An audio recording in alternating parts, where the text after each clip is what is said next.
Hi guys, welcome to my YouTube channel, and today onwards I'll be creating a new playlist that would be focusing on Azure and its AI components.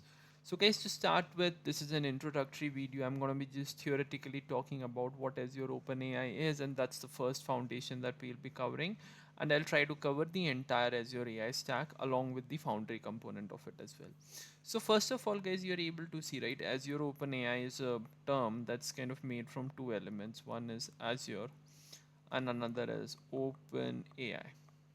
So guys, you need to understand that Azure and OpenAI have a partnership. So Azure, that means Microsoft has a partnership with OpenAI. Now what does that partnership mean?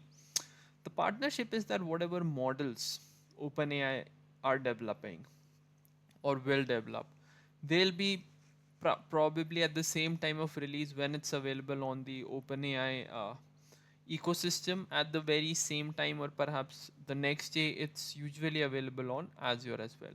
So what does that mean? That Microsoft has a right over OpenAI's IPs. That means they have the right over OpenAI's models and they can host it in Azure, and people using Azure can consume it. Now guys, why is it a big thing? So guys, see, what usually happens is organizations have started out on their cloud journey, right? There are a bunch of organizations. Some of them are very ahead in their cloud journey. Some of them are still catching up.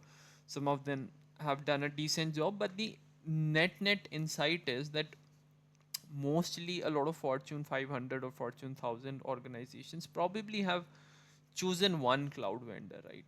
And now when you lock in one cloud vendor, I mean, there's a discussion that do we need to lock in multiple vendors, but most of the times for 80% of the workloads you would be choosing one cloud vendor only, right? So if you choose an Azure as your cloud vendor, right, so you would want to consume resources from Azure only, because what does Azure on top of it adds is, so one, it adds a content filtering layer. So guys, if you would be seeing it, already OpenAI or any other LLM provider must have a layer of content filtering. What does that mean?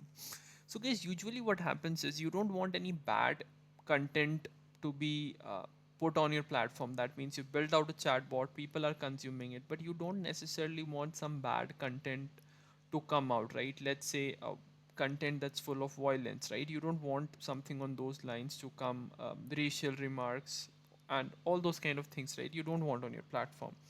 So that's the main idea of Azure leveraging content filtering. So probably they have, that's what I'm guessing, they have a classifier. They have a neural net classifier that just classifies things into four categories, and those four categories are more like violence and similar on those lines. But the main idea is that there is a layer of content filtering that gets added on. The other benefit of using Azure OpenAI is, which is very important, right? You are mostly relying on Microsoft's terms, right? So for all service, let's say, as I said, right, let's say I'm a organization and I'm using Azure, right? So I would like to take a bet on Microsoft terms. That means I'm happy with the way the data is there. What are the responsible AI principles, code of conduct, where will my data go? All those kind of things are very important. So if I really look at Microsoft terms, I'm anyhow taking a bet on them for my cloud journey, right? So I can just take a bet on them for my AI journey as well. So that's the idea of how this thing is being built. And obviously guys, the main aspect is that OpenAI currently is not offering a cloud based platform, right? What OpenAI is primarily offering is, let's say, API. Now the main idea is, let's say I want to start my cloud journey, right?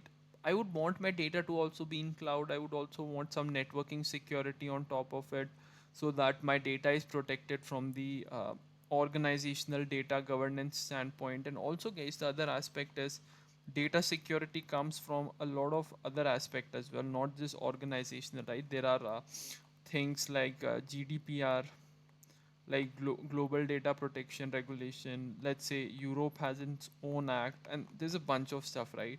So if I lock in for a cloud provider, I would be able to migrate all these issues much better, and I'll have one unified interface, and Microsoft stamp is on top of it. So it's a little more trustworthy journey for organizations to take. So guys, in simple terms, what we'll be doing is, simple terms, we'll be consuming AI services on Azure. That's pretty much it, guys. That's the main heart of it. Rest all was a good introduction, but yeah, the main thing is we need to consume AI services on Azure, and you need to become an expert at it because, guys, as I said, organizations usually use some sort of cloud. So I want you guys to be knowing this very well. And for this curriculum, we'll be using Python. So we'll be connecting with a lot of models in Azure, creating a lot of applications. And most of it would, not most of it, the entire stack would be built in Python. There are a lot of beta features as well that we'll be testing. And guys, now one thing is there, that there is this term known as Azure AI Foundry, right? Let's just talk about this as well. So guys, Azure AI Foundry essentially means that they have created a service in which all AI services are there. That means earlier Azure OpenAI was a separate service, but now what they have is Azure AI Foundry. So one service, everything wrapped up inside one service, and you need to use it. You will have OCR models, translation models, content filtering models, document intelligence stuff, a bunch of other stuff as well, along with the AI models as well over here.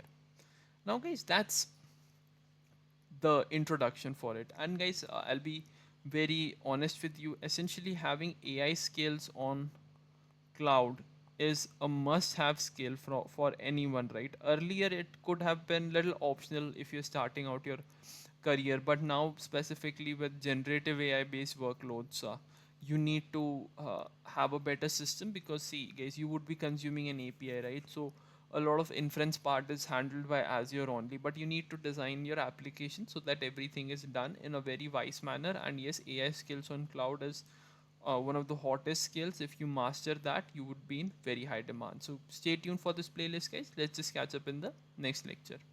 And guys, please subscribe to my YouTube channel.